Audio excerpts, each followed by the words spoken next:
time check. It's 2:30 in the afternoon. So, color of the day, pink. Naka-pink kayo ng inyong tendera. So, tungod kay mingaw kaayo rong orasa. So, natay chance, natay time karon mag talking, no, para dili ta do kaon. O yan natatawd-tawd mga pi kay murag sayo pa pud kay kape. Medyo init pa pud kay kape.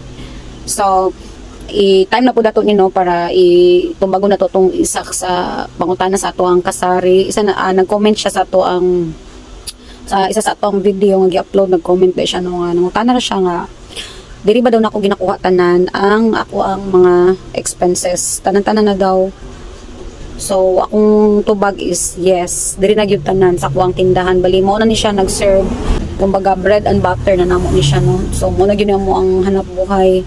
So, diri na tong nakuha ang expenses sa mga atong mga anak, no, sa mga estudyante, bayad sa tubig ug kuryente, atong pagkaon. So, all in all na gyud diri, no. So, mo nang ma-stress gyud ta, no, maka-stress gyud pag halimbawa kana ganing medyo maka-feel ta og kanang murag mingaw, no, murag action tag kabahan dira no, murag makulbaan na ta patay murag kanang murag feeling nato matagilid ka kasi syempre diri gyud nato tanan ginakuha tong expenses no. So unsa na lang pag na dili kayo tamhalinan no, nya sige tag bunot diri, sige tag kuha sa tong mga daily needs. So isud kaayo mo nang murag maka-stress gyud pag ingani gani ang situation gani nga kanang murag diri na nimo tanan ginasalig ang imuhang mga expenses. So unlike before nga kanang nagatrabaho pa ko ang bana, so murag dili ka mahadlok kay murag kumbaga sideline na ninimo kung if in case nga kanang murag tumal jud naman jud time nga tumal or kanang mingaw no nga panahon dili man jud ingon nga araw-araw Pasko nga kanang dagko jud permi mong halin. So murag dili kay kakabado kay ngano na stable nga trabaho no ang imong partner. So kato magaw naka-decide mi nga mundang na siya nga mo trabaho kay tungod tanaw manggod nako murag na siya capacity ba no nga kanang murag kaya na niya i-sustain ang amo ang mga panginahanglan ang mga daily needs bisag diri na mo kuwaon.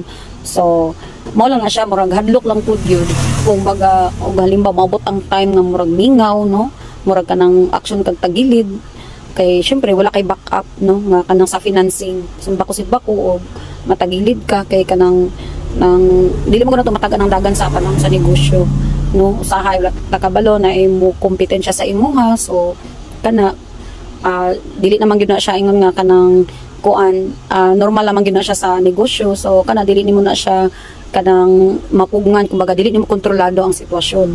So kana nga time mo na nay kanang murag kanang kumbaga kanang murag delikado na sa ato ang kuno kay syempre dili gud nato tanan ang ginakuha ang ato ang mga daily needs no. So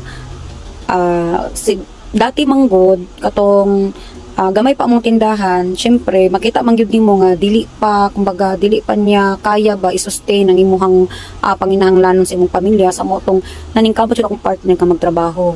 So ako po nag-declare giplanuhan po nila mo sakto nga pagtanaw man gud namo nga murag okay na mo to gipak-resign ako siya sa iyang trabaho. Ginan ako nga murag kaya na ni nag-decide dabi murag natansya pud nako nga medyo kaya na ni i-sustain nato ang daily. So murag pili na ko pwede na ka mag-resign at least dili na ka mag-focus og kinahanglan po nako ang iyang effort diri no kay syempre na mga alsahunon o niya mas pabor pod nga kanang wala siya amo. Syempre pila pod siya ka years na nagserbisyo nga as empleyado. So lahi ra gyud pod ang walay amo no. Mura po na kalahian sa negosyo o kanang manarbaho ka mga empleyado ka kay kanang wala kay amo bali ikaw ang amo. So ang time nimo ikaw tinuod hawak nimo ang imong time pero ang pressure gyud no ang pressure ang stress sa negosyo ano gyud nimo no dira gyud nimo ma-feel nga pag ikaw na jud ang aktual nga naga-manage sa imuhang tindahan murag kaya na niya i-sustain ang inyuhang panginahanglan no. So pwede na ka mo decide na mag-focus na lang ta diri sa ato ang business. So pwede na maingon imong partner pag ingana manggaling. Pero pag tan-aw gani nimo no nga murag alanganin pa ang income sa tindahan.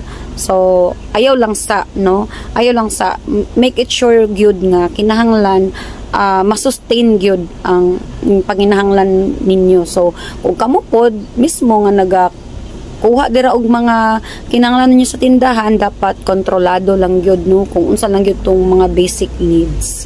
So later na lang tong mga once na to da mga luho-luho na to da pagtan-aw na to murag mas bongga na gyud kayo ang income sa atong tindahan. So mo lang to kasuking kasari, hopefully natubag na ko ang imuhang pangutana, no.